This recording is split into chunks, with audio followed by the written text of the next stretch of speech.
This is going to be a very sort of broad brush approach to how you can set up in England essentially a randomised controlled trial. This title of this talk is enormous, and therefore so what I'm going to do is just talk about one of the studies that I was involved in setting up a few years ago, which is called Cryostat, and I'm going to talk you through the thought processes, what we did, how we went about it. And this will hopefully be applicable across not just RCTs but also observational studies as well. But please, if you've got any questions, just shout or come and find me afterwards if there's anything you want to ask me. So when you're setting up or thinking about research, your first question, and when I was doing my MD, my supervisor said to me always, what is your question? You need to find out and think about what your research question is, hone that down, make sure you're very clear in your own mind what you're asking, and then when you know that, you'll be able to work out how you can think about answering that question. One of the most important things to do is to make sure that no one else has answered that question, or because otherwise you might be slightly flogging a dead horse before you start. However, so with Cryostat, what we had when I did my research, I was lucky enough to be employed within a large NIHR programme grant that was partly funded to the National Blood Service in Oxford, but also to the Royal London Trauma Unit, with the main aim of looking at what happens to trauma patients when they bleed, why is it they bleed, why do they die, what happens to their clotting system. And so while we were doing that, one of the aims was to set up an observational study, which I did at in Oxford and now is still ongoing, 8 years later across the whole of Europe, where we collect data from patients when they come into hospital, and we look at their blood samples both at admission and then over the next 3 days, and if they're bleeding we take blood samples more frequently from those patients. And it became quite clear in the first year or so of setting up this study that from the observations that I was having in Oxford and that Ross Davenport in London was that patients that were coming in that were bleeding tended to have fairly low fibrinogen levels. And so we then went on and looked, retrospectively at our prospectively collected data, and were able to demonstrate that fibrinogen levels in our coagulopathic bleeding trauma patients were significantly lower than non-bleeding patients. And what we were also able to demonstrate was that fibrinogen admission levels were independent predictors of mortality, both at 24 hours and 28 days. So this was our prelude to what our RCT then came, why we sort of developed into an RCT.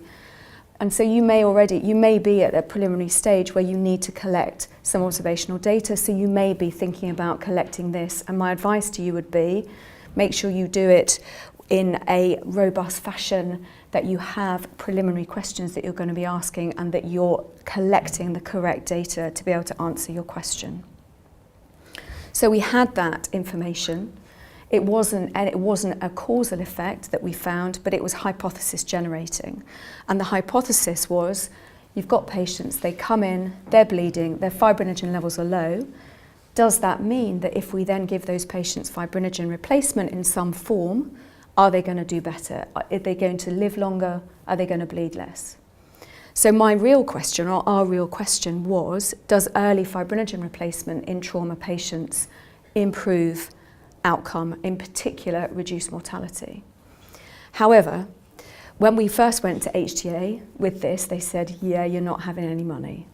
I was quite unhappy about that at the time, but obviously realised that we were being rather ambitious, because mortality studies need to have a huge number of patients entered into them. And at the time, this was 2011, there was only one randomised controlled trial across the world, the CRASH-2 study that Professor Hunt's already talked about, where we had very few patients in the UK being recruited into an emergency hemorrhage trial. And the emergency medicine was at its embryonic stage in terms of recruiting patients. And so the HTA said to us when we first approached them, they said, you've got to give us some preliminary data. You need to do a feasibility pilot study. And so we had to go and think about altering what we wanted to do to start with, to show that we were able to recruit patients into severely injured, severely bleeding trauma patients in a setting, in a research study, in a busy emergency department.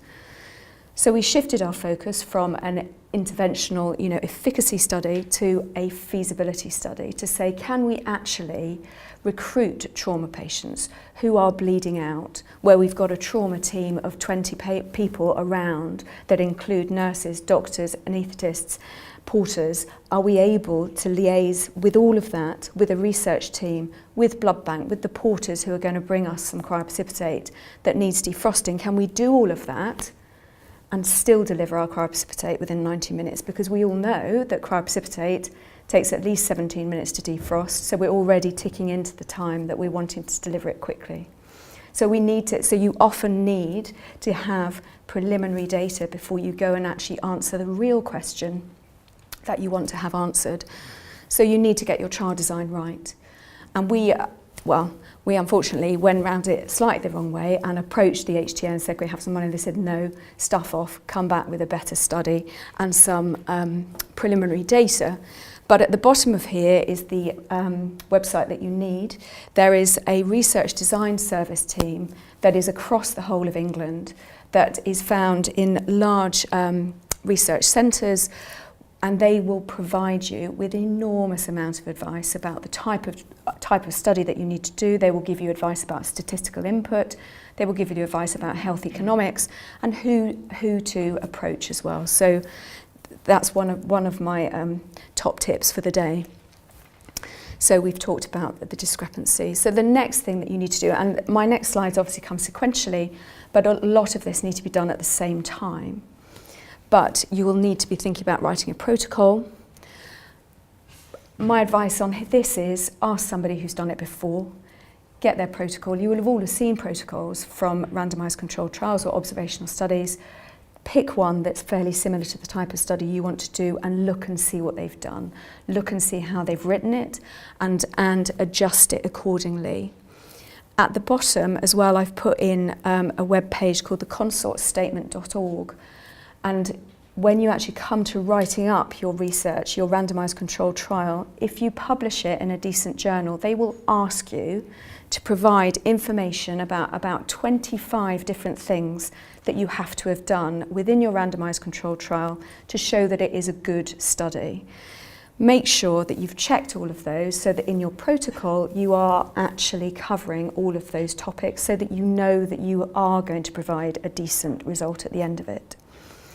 Again, visit the Research Design Service. They will see you more than once and often help you developing your protocol as well. You will need to use some statisticians because unless you've been on the stats course that Professor Hunt tells you should go on, you will need some advice and some help about that. And for randomised controlled trials, you will need to use a clinical trials unit, and I'll come and talk about that in a minute. Professor Toe's already covered most of this, but one of the important things to do when you have your protocol and you are going to get funding, etc., it is very important to think about whether you can make your randomised controlled trial or your observational study eligible for the portfolio, for the NIHR portfolio, because you will therefore have more resource, you'll have nurses that will be able to help you recruit patients, and you will be able, very likely, to actually be able to get your trial done to time and to target. And there are certain eligibility criteria about whether your study will be eligible for the portfolio, so it's important to think about those before you start looking for funding. And at the bottom, there's a web page again that will tell you all about all of that. So your team, it's really important to think about different sides of your team. You're going to need a trial team if you're doing a randomised controlled trial, and that will include a group of people that have clinical experience.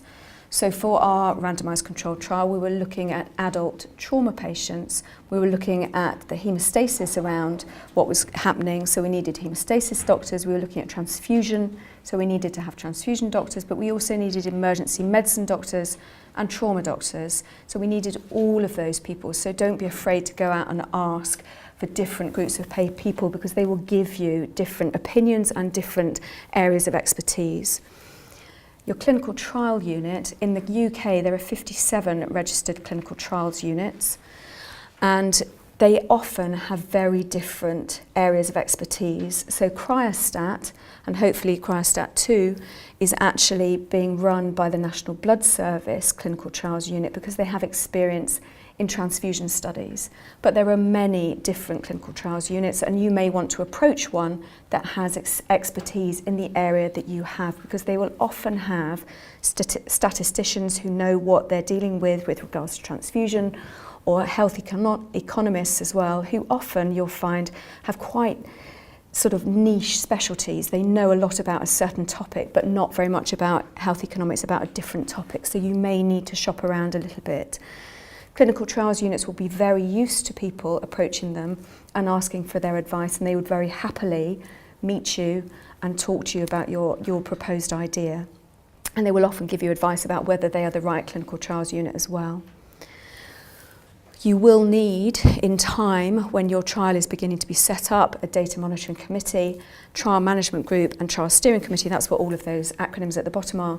But you need, what my advice to you would be, is you need to get hold of your clinical trials unit early, and someone who has experience of what they're doing, so you can learn from them, because you can't do it on your own. You've got no idea when you start. And at the bottom, again, and Professor Toes talked about this, there is an MRC methodology, trials methodology hub, that provide a lot of both training online as well as face-to-face about how to be a good PI or a CI for clinical trials, how to set up trials, how to work with a CTU, and the best ways of getting the best out of your team. And I would thoroughly recommend going on those. You can find them on the website. I've also put PPI groups, and some of you will know what these are and some of you won't. It stands for patient and public involvement, and it's enormously important for any of the large funding bodies, so NIHR, MRC. They will want you to have involved patients or public in the development of your protocol, in the development of how the trial is working, and also later on about dissemination of information. There are different places to find PPI groups. There may be some already set up. Your local hospital R&D service may have some information. If you have a BRC unit at your hospital or in your region, they often have PPI groups attached to them, or some other parts of the hospital may know about PPI groups. These groups are worth their weight in gold. They help with both lay summaries, they help with patient information leaflets, with consenting processes, with helping you understand what patients and public people actually want from the studies, because often they give you something very different to what clinicians ask for. At the bottom, again, I've got all these websites. The Involve website, which is the website that gives you information from the NIHR about patient and public involvement. It also gives you some of the more legal aspects about the fact that you can't pay them, but you can give them expenses, and how to cost them into your clinical study as well. So it's a vital part of your research, and the earlier you start with them and the better your rapport with them, the more you will gain from your experience with them. So a clinical trials unit do loads of stuff that when you start, you won't have much of an idea about, and I still am learning enormous quantities quite a few years down the line, but they provide you with people that will build your databases, that people will build your electronic CRFs, they'll help you with randomization services, they'll help you with the stats, health economics, they'll help you with monitoring, they'll help you with the IRAS forms, and so you must meet them early. Funding, Professor Toes already covered this, but you must make sure that with your CTU you cost your trial appropriately, because if you don't, you will be without staff to help you actually run the study when it gets up and running. Different types of funding bodies will be more applicable for different types of research. So once you've got your protocol, you've got your funding, what do you do next? You go to the IRAS website. You need to get yourself a login, and that's very straightforward. It's the Integrated Research Application System. and you have to fill out the IRAS form. It is one of the worst forms in the entire world, and so you have to set aside a certain amount of a couple of days to fill it out and then have a treat at the end of it, because it's honestly awful. But you have to do it, and my advice would be at least do it once, so that you know that when you ask someone else in your team to do it, you know their pain. But it is the way that you enter your study into the pathway where you get ethics agreement. You, at the time of filling out the IRAS form, you must tick the box for portfolio adoption. That is the time that you do it, so don't forget to do it. And it then allows you to go into the R&D processes so that you are able to get your study up and running. There is now a new process in terms of how to get your study running in hospital sites, and this is under the Health Research Authority system. It was set up and started running sort of halfway through last year. But essentially, once you've put your IRAS form in, you don't have to do much else. You used to have to set up sites separately, and now the whole process is meant to be seamless, and it seems, I have to say, to be working fairly well, although I haven't actually been at the beginning of the process yet.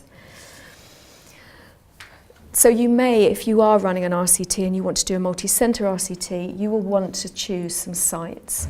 And this, from the point of view of, is something that I've learned quite a lot about over the last few years, because if you pick the wrong sites, you will not get very good recruitment. So you need to do your homework with this. You need to say, which sites do I think will have the right patient group? And you may have to send out feasibility questionnaires of your own to potential sites and say, look, we're thinking about running this study. How many of these patients do you think you've got? Do you have a good research infrastructure that you think that you will be able to support research recruitment? And do you have the patient numbers that are coming through to be able to do this?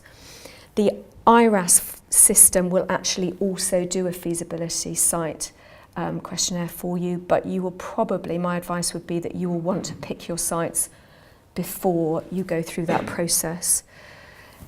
The HRA process will invite sites formally, and then each site will have to go through its own finance, contract systems, and then you will get trust management approval at each of your sites, and then you're able to get recruitment. And you mustn't, at that point when your study starts running, think, brilliant, I'm home and dry, we're all fine, because sites need to have continued enthusiasm, and that needs to come from you as the CI or the PI. You need to make sure you keep involving your sites and that you keep them up to date with what's going on. You need to give them ongoing information in the form of newsletters or emails, or have a Twitter website page where they get Twitter feeds. And you often need to go and visit the sites and keep a personal involvement with those sites. It may be difficult if you have many sites, but if you have some other members of your CTU team that can do that with you, it reaps a lot of reward. We have found as well that by asking sites to speak about the study at different meetings, that gives them an impetus, that gives them some ownership about their study as well, and therefore improves recruitment. And sometimes champagne is always very helpful, or chocolates. Sometimes. So my top 5 tips, and I could have put loads of things on here, and I think the main thing is just ask for help, because if you haven't done it before, you just need to get people that are experienced, who've done it before. Ask for, can I have a look at what you did? How did this happen? And keep asking yourself what your research question is. And the more you communicate, as in everything that we do, generally the better the outcome. And that's it.